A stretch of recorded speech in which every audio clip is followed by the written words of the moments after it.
मैं कहता हूं आखिर एनसी वाले किसे बेवकूफ बना रहे हैं? क्यों जनता को गुमराह कर रहे हैं? क्यों वह कश्मीर की अवाम को इस धोखे में रख रहे हैं कि 370 वापस आएगा? जो चीज दफन हो जाती है उसकी सिर्फ और सिर्फ हड्डियां ही वापस आती हैं। और इस तरह के बयानबाजी जो लगातार उमर अब्दुल्ला साहब आपने लोगों के बीच में की, आपने लगातार लोगों को क्या बोला कि ये सेंटर के हाथ में है और आपको भी पता है कि ये कभी वापस नहीं आ सकता।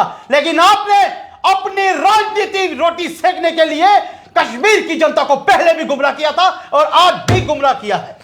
नमस्कार, पैगाम टीवी देख रहे हैं आप। और इस वक्त जम्मू कश्मीर की अगर बात करें तो धारा 370 को लेकर रेजोल्यूशन संसद के अंदर जो है वो पास किया है। और उसके बाद इस वक्त लगातार जम्मू कश्मीर के अंदर विपक्ष की बात करें तो भाजपा जो है वो सड़कों पर प्रदर्शन कर रही है, जहां पर आज उमर अब्दुल्ला और जिस तरह से अगर बात करें तो चीफ मिनिस्टर की बात करें और उसी के साथ अगर मैं सुरेंद्र चौधरी की बात करूं डिप्टी चीफ मिनिस्टर, उनका पुतला जो है वो आज भाजपा कार्यालय के बाहर जो है वो जलाया गया है। इस वक्त मेरे साथ फ्रंटमैन लीडर सुमित शर्मा है। सुमित जी, किस तरह से देख रहे हैं लगातार अब कैबिनेट में रेजोल्यूशन पास होने के बाद इस वक्त आतिशबाजियां जम्मू कश्मीर नेशनल कॉन्फ्रेंस शेर कश्मीर भवन में बजाई जा रही हैं? अंकुश जी, मैं आपको बताना चाहूं कि नेशनल कॉन्फ्रेंस झूठ की बुनियाद पे चलने वाली एक पार्टी है और अपने साथ जितनी भी पार्टियों को वो लेकर एक संगठित होकर दिखाना चाहती है, वो सिर्फ और सिर्फ कश्मीर की आवाम को बेवकूफ बनाने का काम कर रही है। 370 और 35 से टूटने के बाद अगर वापस आना होता अंकुश जी, तो वो कब का आ चुका होता, जिसे सुप्रीम कोर्ट ने भी बता दिया है कि अब ये चीज वापस नहीं आ सकती। उस चीज के ऊपर लोगों को बेवकूफ बनाना, गुमराह करना, जम्मू कश्मीर की आवाम को धोखे में रखना। आप सीएम कुर्सी पे बैठे हैं उमर साहब, आप सीएम कुर्सी के पद पे बैठे हैं। आपका जो काम है आप उस काम पे काम कीजिए, अननेसेसरी चीजों पे मत लोगों को गुमराह कीजिए। ये जम्मू कश्मीर की जनता है, आपने अपने जो वादे किए थे कि काम करके दिखाएंगे, उन कामों पे चलिए, इन चीजों में मत बहकाइए।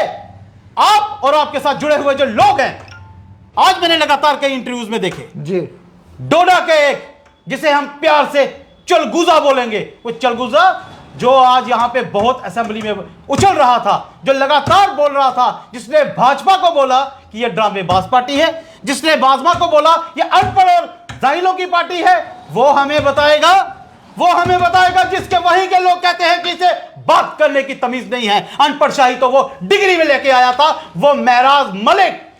तो पॉलिटिक्स में अगर आए हो तो उतनी ही भाषा बोलो जिसके अपोजिशन में तुम्हें सुननी पड़े, क्योंकि अगर हम बोलने पे आए तो शायद तुम बोलना भूल जाओ। तुम्हें पता चले कि बोलना जो होता है उतने ही दायरे में बोलना चाहिए जितने में सहन करने की शक्ति हो। लेकिन फिर आखिरकार आप कह रहे हैं कि अगर आप उनके ऊपर ये सारी बातें कह रहे हैं, लेकिन वहीं पर उन्हें वहां के लोगों ने मैंडेट दिया, वो जीत कर आए। महराज मलिक की अगर खासकर बात करें, देखिए महराज मलिक जिस जमात के साथ जुड़ के आज उसने साथ दिया है, वहीं से स्पष्ट हो चुका है जिसके साथ वो चल रहा है उन्होंने भी लोगों को बेवकूफ बनाया। तो महराज मलिक भी तो उसी खेत की एक मूली का काम कर रहा था, उसने भी वही किया। लेकिन जवाब देने पड़ते हैं, जनता को जवाब देने पड़ते हैं अंकुश जी। जिन लोगों ने आपको मैंडेट दिया होता है उन्होंने ये अननेसेसरी बातों के लिए नहीं दिया होता है। आप उन चीजों पे आके बैठ गए हैं जिन चीजों का ना सर रहेगा ना पांव। जो चीज हो चुकी है, देखिए मैं आपको बताना चाहूं, 370 और 35 की बातें करते हैं। आज मैं बताता हूं ये लोग जो वहां पे इसका समर्थन कर रहे थे वो किस बेस पे कर रहे थे। उसकी सबसे बड़ी बात मैं बताता हूं, जब इनके वहां के जिलानी जी, जो इनके जिलानी साहब वहां पे मिलिटेंसी को पीक पे जब वो चल रही थी, तो कश्मीर पे क्या बोला जाता था? कश्मीर से बोला जाता था पाकिस्तान को कि जनाब हालात खराब हो रहे हैं, फंडिंग की जाए। जब फंडिंग कम होती थी तो वो वहां से बड़े बड़े लीडर आज जो बड़ी बड़ी बातें कर रहे हैं, वो सेंट्रल गवर्नमेंट को बोलते थे कि जनाब फंडिंग की जाए, पैसा दिया जाए, नहीं तो कश्मीर गया हाथ से। यही बातों में रखा, दोगली राजनीति की। दोगली राजनीति के इंसान कभी कामयाब नहीं होते। आज इन्होंने लोगों को धोखे से बहला फुसला के मुद्दों से हटा के जो मेन मुद्दे हैं जम्मू कश्मीर के, आज देखिए जम्मू कश्मीर में डेवलपमेंट हो रही है। और आज जब से ये सरकारें बनी हैं, आप देखिए हालात का क्या, हालात बद से बदतर होते जा रहे हैं। इसका सवाल का जवाब दे इनके बड़े बड़े लीडर वहां बैठ के। कोई तो किसी ने तो बहुत बड़ी बड़ी बातें की।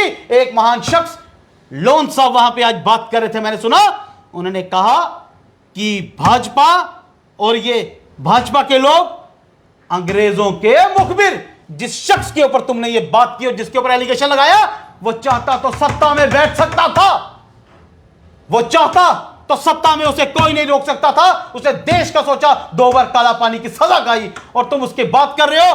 तुम उसके नाम लेने के लायक भी नहीं हो, और उसका जिक्र कभी आइंदा से कभी मत करना। उसने देश के लिए अपनी जीवन दिया, और तुम लोगों ने अपनी राजनीति के लिए लोगों का जीवन लेने पे तुले। आप किस तरह से देख रहे हैं? हालांकि रेजोल्यूशन की बात करें तो रेजोल्यूशन जो है वो आज पास किया गया। उसके बाद इस वक्त जम्मू कश्मीर की खासकर बात करूं तो नेशनल कॉन्फ्रेंस के जितने लीडर्स हैं या जितने ऑफिसर्स हैं, वहाँ पर इस वक्त जम्मू की खासकर बात करें तो इस वक्त जश्न मनाया जा रहा है। और एक और भाजपा जो है वो इस वक्त विपक्ष में आई हुई है, और विपक्ष का जो है वो रोल अदा कर रही है। लेकिन क्या लग रहा है, जिस तरह से मैंडेट लोगों ने जो है वो नेशनल कॉन्फ्रेंस को दिया कश्मीर घाटी के अंदर, सीएम उमर अब्दुल्ला आए। अब भाजपा, आप लोग बयान तो दे रहे हैं, आपके नेता बयान दे रहे हैं, लेकिन उमर ने जो वादा किया था सिलेंडर्स को लेकर वो पूरा कर रहे हैं। जो पैसों की बात की गई थी उन पर खरा उतरे हैं। उमर ये कह रहे हैं कि आज जो वादे हमने अपने मैनिफेस्टो में किए हैं उन वादों पर हम आस्ते आस्ते उतरेंगे। उसे किस तरह से देख रहे हैं? कैसे उतरेंगे आप मुझे बताइए? कैसे? मुंह से बोलने से उतर जाएंगे? मुंह बोलने से तो वो कुछ भी बोल सकते हैं। मुंह बोलने पे उनके खुद ही मुंह के बयान डबल हो रहे हैं।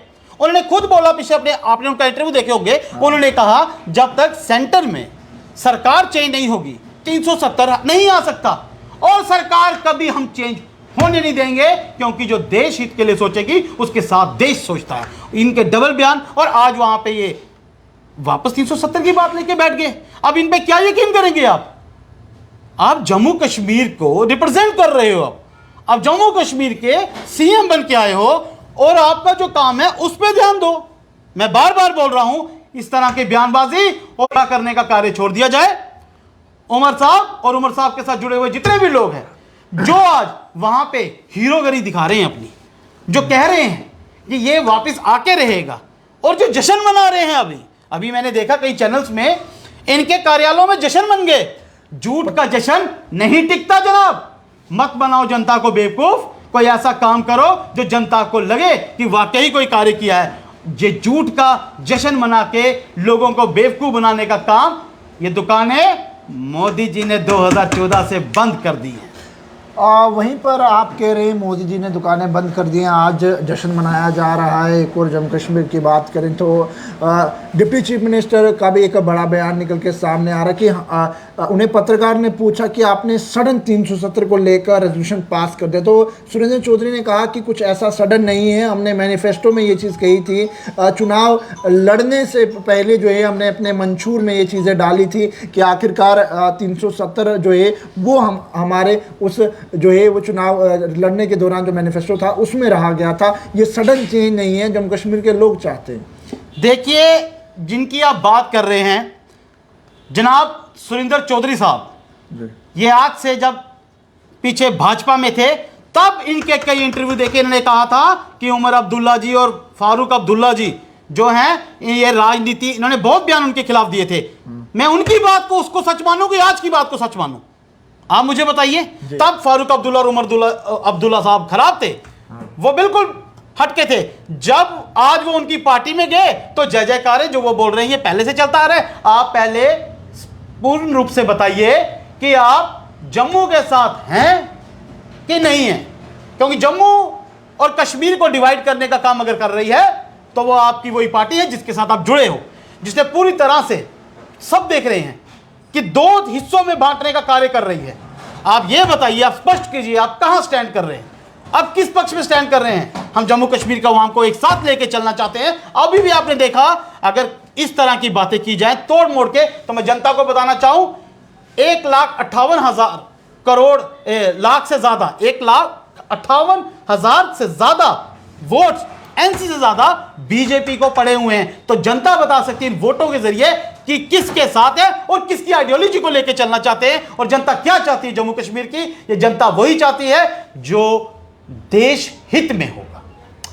चलिए, बहरहाल जम्मू कश्मीर के अंदर नेशनल कॉन्फ्रेंस की सरकार इस वक्त चल रही है, यानी अलायंस की बात करें। इस वक्त मेरे साथ बीजेपी के नेता सुमित शर्मा मौजूद थे 370 को लेकर। आज आपने देखा संसद के अंदर जो है वो रेजोल्यूशन पास किया गया।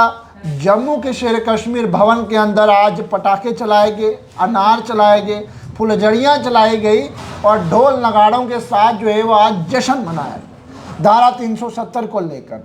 वहीं पर सुरेंद्र चौधरी जी का एक बयान भी निकल के सामने आया सोशल मीडिया पर जो है वो इस समय देखने को मिल रहा है, जहां पर वो कहते हुए नजर आए कि आखिरकार 370 जो है वो नेशनल कॉन्फ्रेंस के मंशूर में थी और 370 को वापस जो है वो लाना है, क्योंकि जम्मू कश्मीर की ज़मीनों के हक और ये तमाम चीज़ें जो है वो जम्मू कश्मीर के लोगों तक रहनी चाहिए।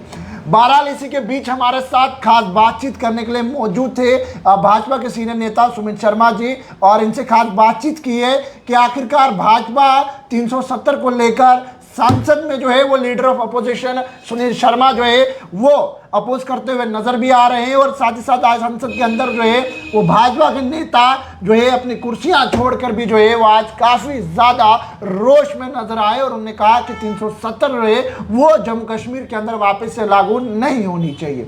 आखिरकार आपकी क्या राय है आर्टिकल 370 को लेकर? कमेंट सेक्शन में अपनी राय जरूर रखिएगा, और बीजेपी नेता सुमित शर्मा के इस इंटरव्यू को लेकर जो इन्होंने कहा है उसको लेकर आपकी क्या राय है वो भी जरूर कमेंट सेक्शन में जरूर रखिएगा, और वीडियो को ज्यादा से ज्यादा शेयर कीजिएगा, और पैगाम टीवी की खबरों को यूं ही फॉलो लाइक शेयर करना ना भूलिएगा। वीडियो जर्नलिस्ट राजू के साथ जम्मू।